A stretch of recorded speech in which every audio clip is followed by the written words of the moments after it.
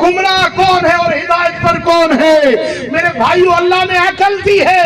آج لوگ کہتے ہیں یار وہ بھی قرآن پڑھتے ہیں، وہ بھی قرآن پڑھتے ہیں، وہ کہتے ہیں ہم حق پر، وہ کہتے ہیں ہم حق پر، ہم جائیں تو کدھر جائیں؟ بھئی اللہ تعالیٰ نے عقل تو دی ہے نا۔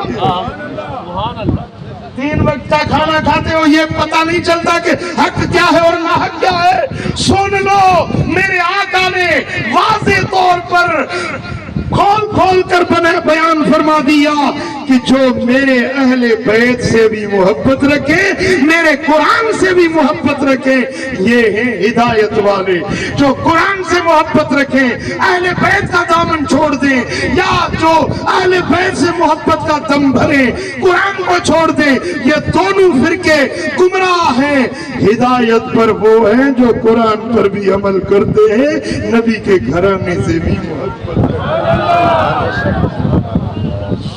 قرآن کو پڑھو، قرآن سیکھو، قرآن کو پڑھو اور قرآن پر عمل کرو کہ یہ قرآن کیا مطالبہ کرتا ہے، قرآن تم سے کیا تقاضا کرتا ہے۔ میرے دوستو، آپ علماء کی تقریریں سنتے ہیں، بڑے شوق سے جاتے ہیں۔ تقریر سننا مقصود نہیں ہوتا، مقصود ہوتا ہے کچھ حاصل کرو، سیکھو۔ یہ علماء جو تمہیں سکھاتے ہیں، جو بیان کرتے ہیں، ان کو سیکھو، اس پر عمل کرو، پھر تو تمہارا مجلس میں جانا بھی بار آور ہوا۔ بھائی سنا اور کپڑا چھاڑ کر چلے گئے، عمل نہیں کیا، تو میرے دوستو یہ کیسا سننا ہوا، یہ کیسی مجلس میں شرکت ہوئی کہ آپ نے قرآن کو سنا اور عمل نہ کیا۔ رب طال للقرآن والقرآن یلعنہ، بہت سارے قرآن کے پڑھنے والے، قرآن کے سننے والے ایسے بھی ہوتے ہیں جو قرآن کو پڑھتے ہیں، قرآن سنتے ہیں، لیکن قرآن ان پر لعنت کرتا ہے کہ تم قرآن پڑھ رہے ہو، عمل کیوں نہیں کرتے؟ قرآن سن رہے ہو، عمل کیوں نہیں کرتے؟ میرے دوستو، آج یہ عہد کریں کہ جس محفل میں جائیں گے، جو بات حق کی، سچ کی سنیں گے، اس پر بولو عمل کریں گے۔ ہاتھ کھڑے کرو، بولو اس پر، قرآن پر عمل کریں گے، اور حضور کے گھرانے سے بھی، میرے آقا کے گھرانے سے بھی۔ سبحان اللہ۔ سنو، یہ سید ہے، یہ آل رسول ہے، چاہے وہ کیسا بھی ہے، لیکن نبی کا گھرانہ ہے، اس سے محبت رکھو۔ میرے آقا نے فرمایا جو میری آل سے، میرا کوئی بھی بچہ میرے گھرانے سے، کسی بھی سید سے تم نے احسان کیا، اچھائی کی، وہ تمہارا مجھ پر قرضہ ہے، یہ قرضہ قیامت والے دن میں خود اتاروں۔ ہمارے سندھ میں ایک بزرگ گزرے، حضرت مخدوم سرور نوح رحمت اللہ علیہ، 9 لاکھ کی گودڑی سے کہتے، 9 لاکھ مرید تھے اس دور میں، ان کے 9 لاکھ۔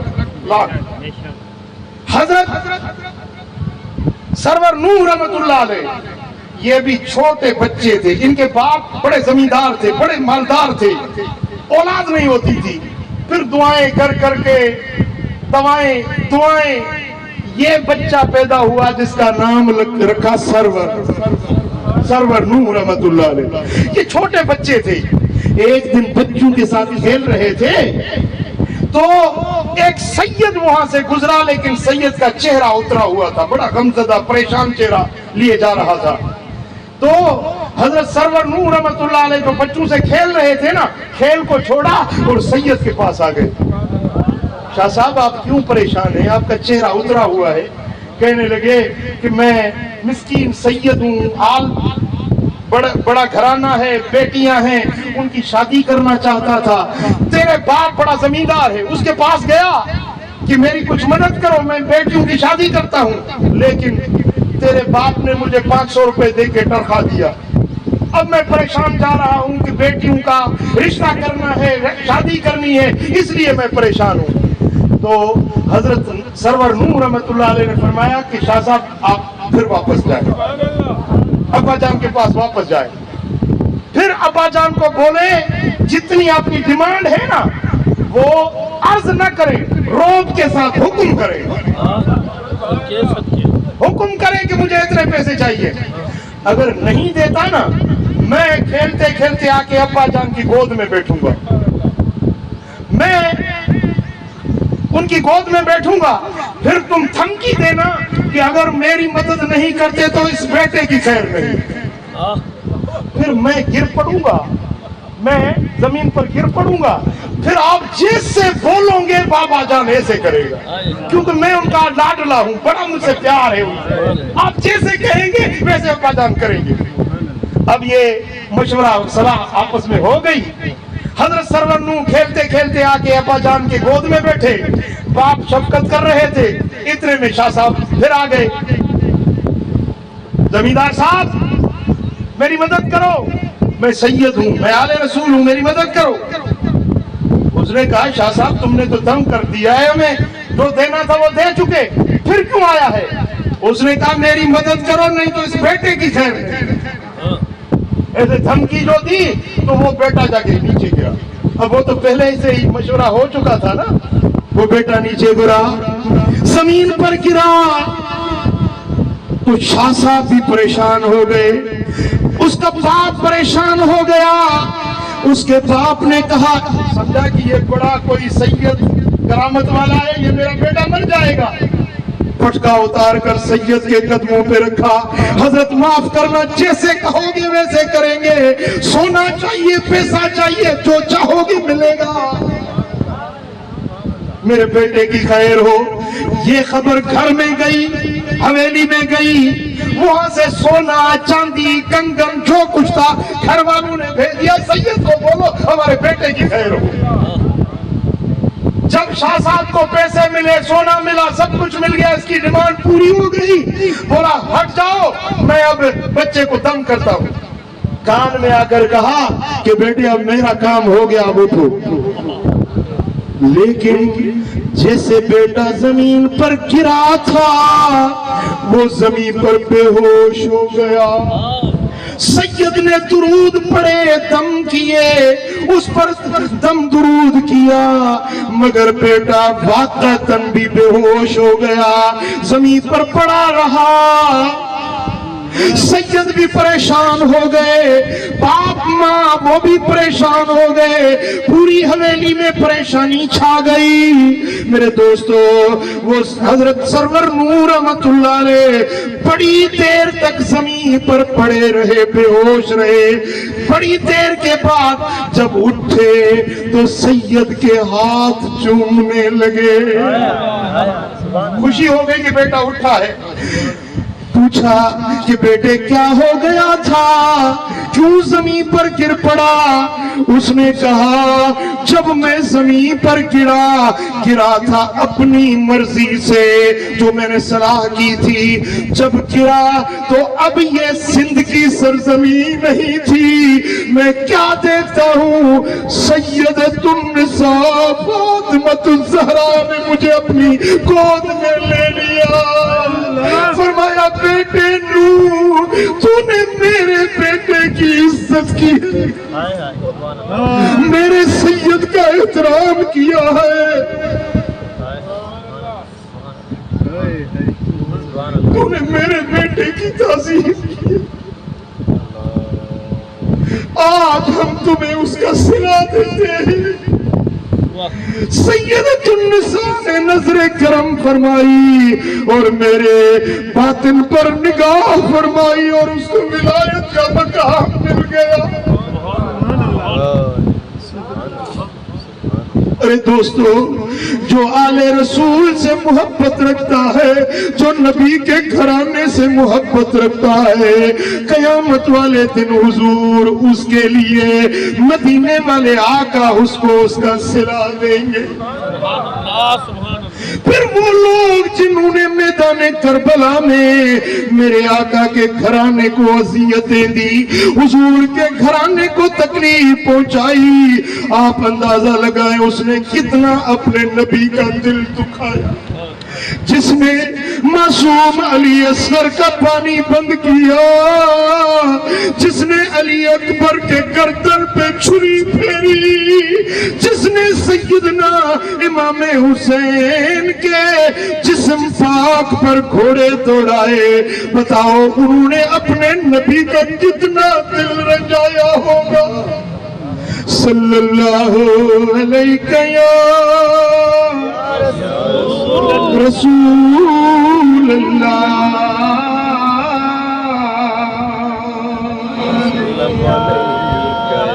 صلی اللہ علیہ یا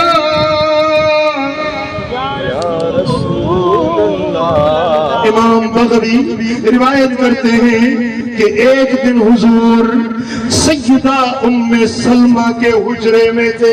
حضور کی گھر والی ہے حضرت سیدہ ام سلمہ. حضور اس کے حجرے میں ہیں.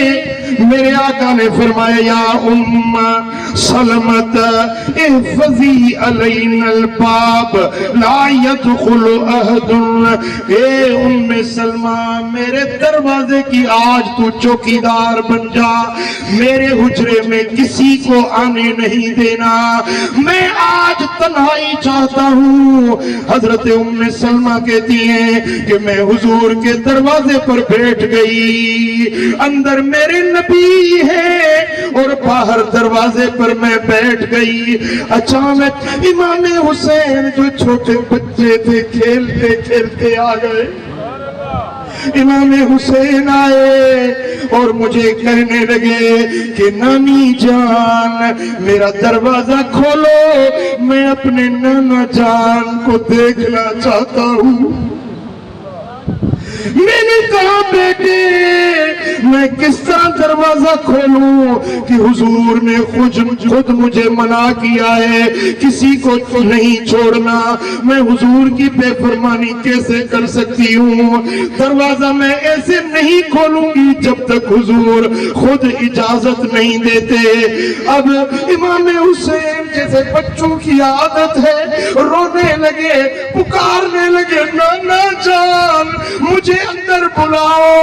جب حضور کے کانوں پر امام حسین کی آواز گئی,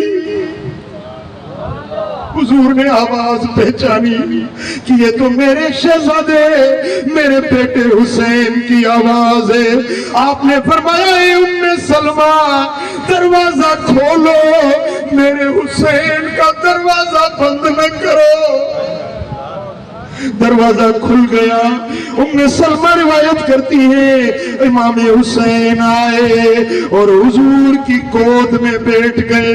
حضور کبھی یہ گال چومتے ہیں, کبھی ادھر چومتے ہیں, کبھی پیشانی چومتے ہیں. پھر امام حسین کو اٹھایا, اپنے کندھوں پر بٹھایا. حضرت ام سلمہ کہتی ہے میں یہ منظر دیکھ رہی تھی, حضور اپنے بیٹے سے بڑا پیار بڑی شفقت فرما رہے تھے. فجعل رسول اللہ صلی اللہ علیہ وسلم یلسمہ ویقبلہ. حضور ان کو سونگھ بھی رہے تھے, چوم بھی رہے تھے. سیدہ ام سلمہ فرماتی ہے اچانک میں نے دیکھا حضور کی آنکھوں میں آنسو آ گئے, حضور رونے لگے. میں نے عرض کی یا رسول اللہ میں قربان جاؤں آپ کیوں رو رہے ہیں؟ آپ نے فرمایا ام سلمہ اس وقت جب میں حسین کو چوم رہا تھا, حسین سے محبت کر رہا تھا, اس وقت جبریل آئے عرض کرنے لگے یا رسول اللہ کیا آپ کو حسین سے محبت ہے؟ میں نے کہا ہاں جبریل میں اپنے اس بیٹے سے بہت پیار کرتا ہوں. تو جبریل نے کہا یا رسول اللہ ان قریب تیری امت اس تیرے شہزادے کو قتل کرے گی, اس تیرے بیٹے کو شہید کرے گی. یا رسول اللہ اگر آپ کہیں تو میں وہ زمین بھی آپ کو دکھاؤں, وہ جگہ بھی کربلا کی آپ کو دکھاؤں. میں نے کہا جبریل مجھے دکھاؤ. تو پردے ہٹ گئے. میں نے مدینے سے بیٹھ کر میدان کربلا کو اپنی آنکھوں سے دیکھا, وہ جگہ دیکھی جہاں پر میرے کندھوں کا سوار حسین سے شہید کیا جائے گا. وہ جگہ میں نے دیکھی تو فما املک عینای انفادتا، میں اپنے آنکھوں کو روک نہ سکا، میری آنکھوں سے آنسو بہ نکلے۔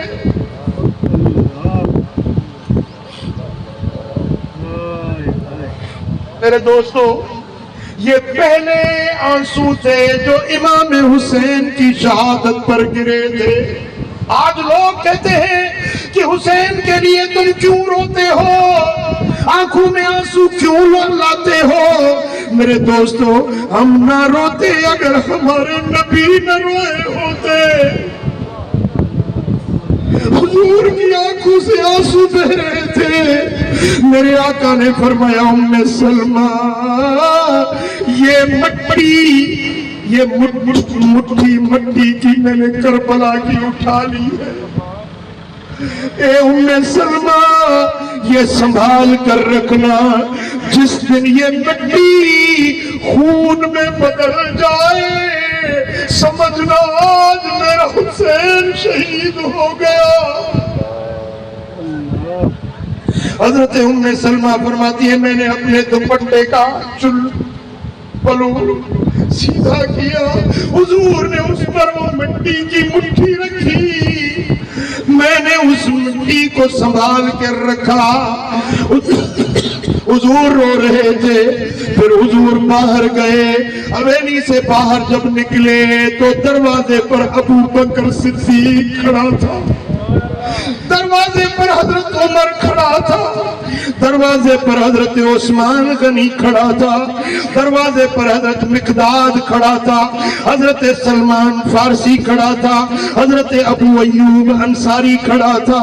حضور جیسے باہر نکلے آنکھوں میں آنسو بہاتے نکلے۔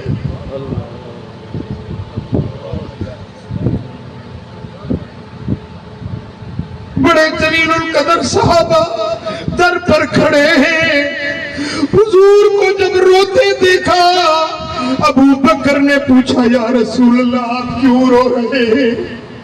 حضور سے عرض کی، حضرت عمر نے یا رسول اللہ آپ کیوں رو رہے ہیں؟ حضور نے فرمایا کہ اے ابو بکر کیا تو نے نہیں سنا، اے عمر کیا تو نے نہیں سنا، اے مقداد، اے سلمان کیا نہیں سنا کہ آج مجھے جبریل نے بتایا ہے یہ میرے کندھوں پر سوار حسین میدان کربلا میں شہید کیا جائے گا۔ جبریل نے مجھے وہاں کی مٹی دکھائی، میں نے مٹی کی بھر دی ہے۔ جب حضرت ابو بکر نے سنا تو ابو بکر رونے لگے، حضرت عمر رونے لگے، حضرت عثمان رونے لگے، حضرت سلمان ابو ایوب انصاری رونے لگے۔ میرے دوستو، یہ ذکر شہادت حسین پہلا ذکر شہادت تھا جو زبان نبوت سے بیان ہوا، اور اس کے سننے والے جلیل القدر صحابہ تھے۔ رونے والا نبی روتے بیان کر رہا ہے اور سننے والے بھی رو رہے ہیں۔ یہ ذکر شہادت حسین جو میرے نبی نے بیان کیا اور روتے روتے بیان کیا، اور سننے والوں نے روتے روتے یہ بیان سنا۔ میرے دوستو، اگر کوئی امام حسین کے لیے آنکھوں میں آنسو لاتا ہے، اس کی آنکھیں نم ہو جاتی ہیں، خدا جانے یہ آنسو اس کے زندگی کے گناہوں کو دھو دیتے ہیں۔ پڑھیے صلی اللہ علیہ یا رسول اللہ۔ ہاں، ماتم کرنا، ہاں سینہ کو بھی کرنا، منہ پیٹنا یہ جائز نہیں۔ میرے آقا نے فرمایا من شکل جیوب وضرب الخدود ودعا بدعوى الجاہلیت فلیس منا، جو مصیبت کے غم کے وقت میں اپنی سینہ کو بھی کرتا ہے، اپنے منہ کو پیٹتا ہے، سینے کو پیٹتا ہے، کالے کپڑے پہنتا ہے، سینہ چاک کرتا ہے، فلیس منا، یہ ہم میں سے نہیں، یہ ہمارا نہیں، ماتم کرنے والا ہمارا نہیں، لیکن رونا، آنکھوں میں آنسو لانا، یہ تو میرے نبی کی سنت ہے۔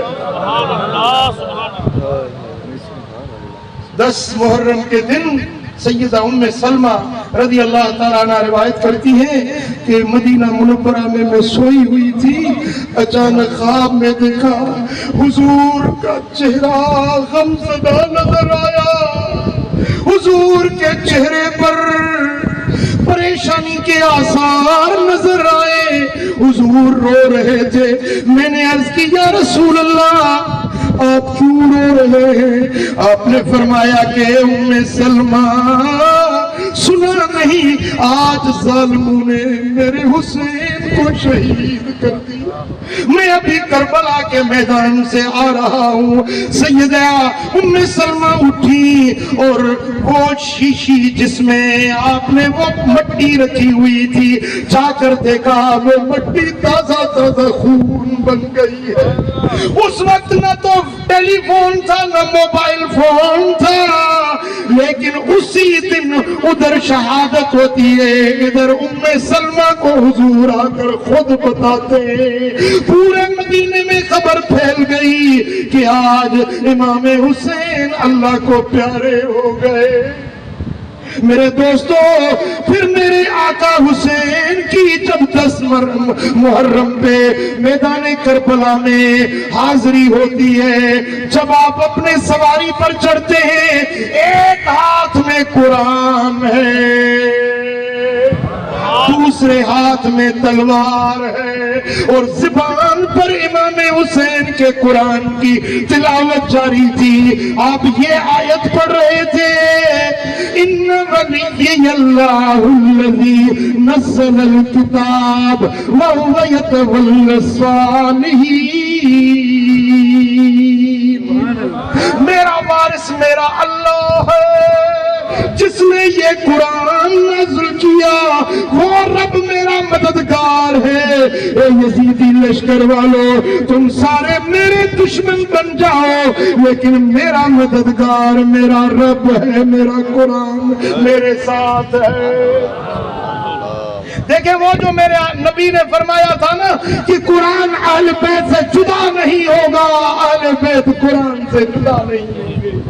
میدان کربلا میں امام حسین کے ہاتھ میں قرآن ہے، اور قرآن پر عمل یوں کیا کہ جب 121 تیر اور تلوار کے زخم آ گئے، امام صاحبی لکھتے ہیں کہ حضرت امام حسین کا پورا جسم زخموں سے چھلنی ہو چکا تھا۔ جب گھوڑے سے نیچے آئے، اس وقت شمر پلیت آپ کے سینے پر چڑھ بیٹھا۔ آپ نے فرمایا شمر ذرا ٹھہر جا، شمر ذرا ٹھہر جا، مجھے سجدہ تو کر لینے دے، حق کا کروں شکر ادا، مجھے سجدہ تو کر لینے دے۔ یہ سر بھی کٹانا میرا، یہ گھر بھی لٹانا میرا، ایک دم ذرا ٹھہر جا، مجھے سجدہ تو کر لینے دے۔ میرے پاک حسین نے نماز نہ چھوڑی، اس وقت میں بھی نماز ادا کی۔ آج آپ بتائیں میرے بھائیوں، میرے دوستوں، آپ اچھے بھلے گھروں میں بیٹھے ہیں، نماز نہیں پڑھتے، بولتے ہو ہمیں فرصت نہیں، ہم بڑے مصروف ہیں، کیسے نماز پڑھیں؟ قیامت کے دن تو امام حسین کے سامنے کیا منہ دکھائے گا، کیا گردن اٹھائے گا کہ تو کہلاتا ہے میں اہل بیت کا حقدار ہوں، کہتا ہے میں قرآن پر عمل کرنے والا ہوں، لیکن تو نماز نہیں پڑھتا۔ کہ 700 مرتبہ قرآن میں اللہ نے نماز کی تاکید فرمائی ہے۔ میرے نبی نے فرمایا کہ اسلام اور کفر میں فرق کرنے والی چیز نماز ہے، جو نماز نہیں پڑھتا وہ کفر کے گڑھے میں جا کر گرتا ہے۔ مومن کبھی نماز نہیں چھوڑتا، یزید نماز چھوڑتا ہے، ابن زیاد نماز چھوڑتا ہے، شمر لعین نماز چھوڑتا ہے، حسین نماز پڑھنے والا ہے۔ بولو آپ کو یزید کا طریقہ پسند ہے یا امام حسین کا؟ ہاتھ کھڑا کرے مجھے جواب دیں، کس طریقے پہ چلو گے؟ حسینی راستے پر چلو گے یا یزیدی راستے پر؟ شراب پینا، نشہ کرنا، زنا کرنا، بے حیائی کے کام کرنا، یہ یزید کا طریقہ ہے۔ نماز پڑھنا، ذکر کرنا، قرآن پڑھنا، یہ امام حسین۔ جب امام حسین کے سر مبارک کو نیزے پر چڑھاتے ہیں تو اس وقت بھی ہونٹ ہل رہے ہیں اور قرآن کی تلاوت کی آواز۔ دمشق کے بازاروں میں جب امام حسین کا سر نیزے پر تھا، کوفے کی گلیوں میں جب امام حسین کا سر نیزے پر تھا، اس وقت بھی حسین کے زبان پر اللہ کے قرآن کی تلاوت جاری تھی۔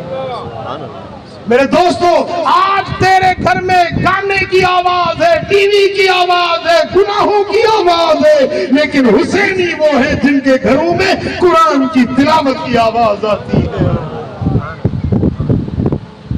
جب یہ قافلہ میدان کربلا سے نکلا، اگلے دن قافلے کو قیدی بنا دیا گیا۔ سیدہ زینب رضی اللہ تعالی عنہ کو بھی زنجیروں میں قید کیا گیا تھا۔ امام زین العابدین وہ جو بیمار تھے ان کو بھی قیدی بنایا گیا تھا، اور آگے امام حسین کا سر نیزے پر تھا، پیچھے قافلہ اہل بیت تھا۔ میرے دوستو، یہ کتنی بڑی آزمائش تھی۔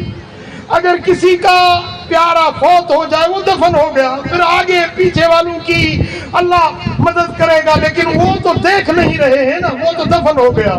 لیکن یہ کیسا امتحان تھا، بیٹیاں اپنے باپ کا سر مبارک دیکھ رہی۔ حضرت امام زین العابدین نے کہا کہ اے یزیدیو، میرا ایک عرض ہے، خدا کے لیے قبول کرو۔ تو اس یزیدی لشکری جو سر مبارک نیزے پہ اٹھائے آگے آگے چل رہا تھا، اس نے کہا کہ زین العابدین کیا کہنا چاہتا ہے؟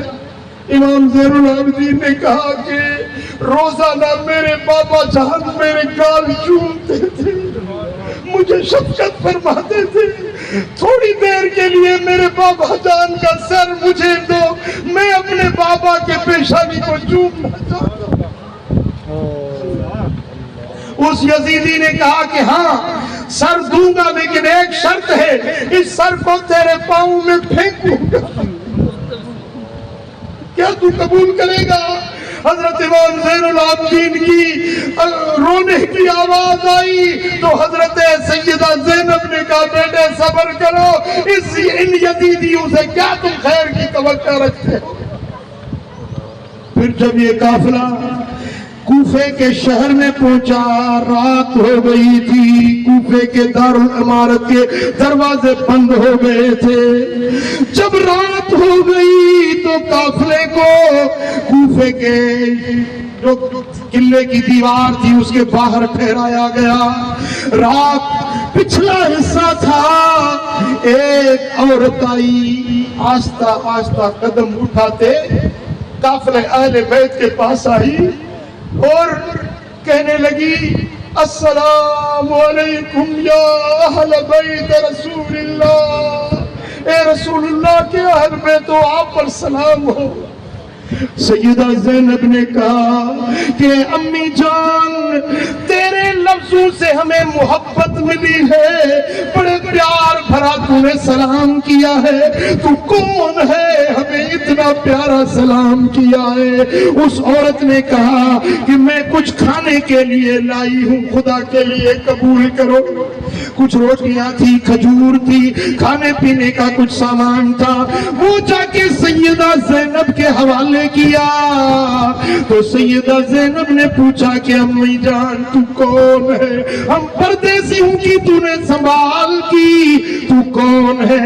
وہ کہنے لگی کہ اے امی جان میرا اصل وطن مدینہ ہے، میں مدینے کی عورت ہوں، میرا بچپن سیدہ فاطمہ الزہرا کے گھر میں گزرا تھا، سیدہ کے گھر کا جھاڑو دیتی تھی، خدمت کرتی تھی،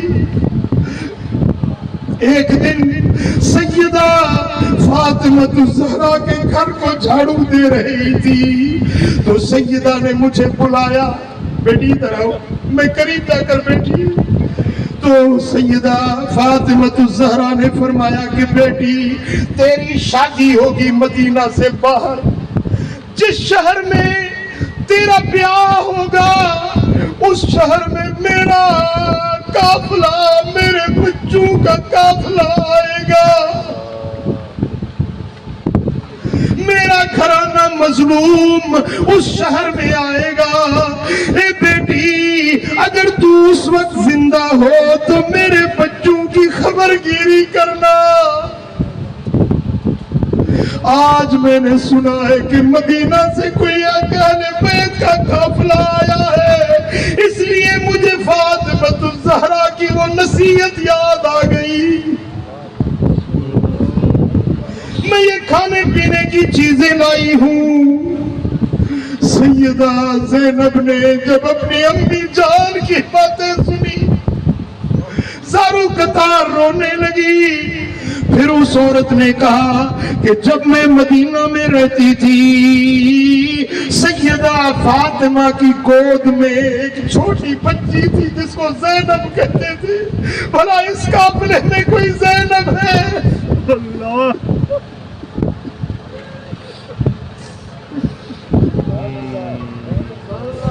سیدہ زینب رو کر کہنے لگی کہ ہاں امی جان وہ زینب میں ہوں۔ اتھا میں مٹھڑی نت جان بلب اوتا خوش وسدا وچ ملک عرب اتھا میں مٹھڑی پتی چوگن تھی جو دھار پھرا ہند سندھ پنجاب مار پھرا سن رن شہر بازار پھرا من یار ملنے کہ سانگ سبب تھمے مٹھڑی۔ پڑھیے صلی اللہ علیہ یا رسول اللہ وسلم علیہ یا حبیب۔ میرے دوستو یہ قربانی کسی دنیا کے لیے نہیں تھی، یہ قربانی کرسی کے لیے نہیں تھی، مال و دولت کے لیے نہیں تھی، یہ قربانی دین کے لیے، اسلام کے لیے۔ اہل بیت نے اپنی جانیں دے کر ہمارا ایمان بچایا، ہمیں دین پر عمل کرنا سکھایا، قرآن پڑھنا سکھایا، نماز پڑھنی سکھائی، نبی کی سنت پر چلنا میرے نبی کے گھرانے نے سکھایا۔ آج ہم مسلمان بھی کہتے ہیں اپنے آپ کو، عاشق رسول بھی کہتے ہیں اپنے آپ کو، نماز ہم نہ پڑھیں، ذکر ہم نہ کریں، قرآن ہم نہ پڑھیں۔ میرے دوستو بتاؤ پھر قیامت والے دن میرے نبی کے سامنے کیا جواب دے؟ میرے دوستو آج اپنے زندگی کے احوال کو مطالعہ کرو کہ زندگی کس طرح گزر رہی ہے۔ ہم نماز نہیں پڑھتے، ہم مسجد میں نہیں جاتے، ہم اللہ کا ذکر نہیں کرتے۔ بتاؤ قیامت کے دن میرے نبی کے سامنے کیا جواب دو گے؟ اگر چاہتے ہو نبی راضی ہو جائے، اگر چاہتے ہو اہل بیت راضی ہو جائیں تو میرے دوستو اپنی زندگی جو گزر گئی ہے اس پر معافی مانگو، توبہ طائب ہو جاؤ، جو گزشتہ زندگی ہے اس پر معافی مانگو، اور باقی کی جو زندگی بچی ہے اس پر عمل صالح کرو، اچھے راستے پہ چلو، نیکی کے راستے پر، قرآن کے راستے پر چلو تو اللہ بھی راضی ہوگا، مدینے والے آقا بھی راضی ہوگا۔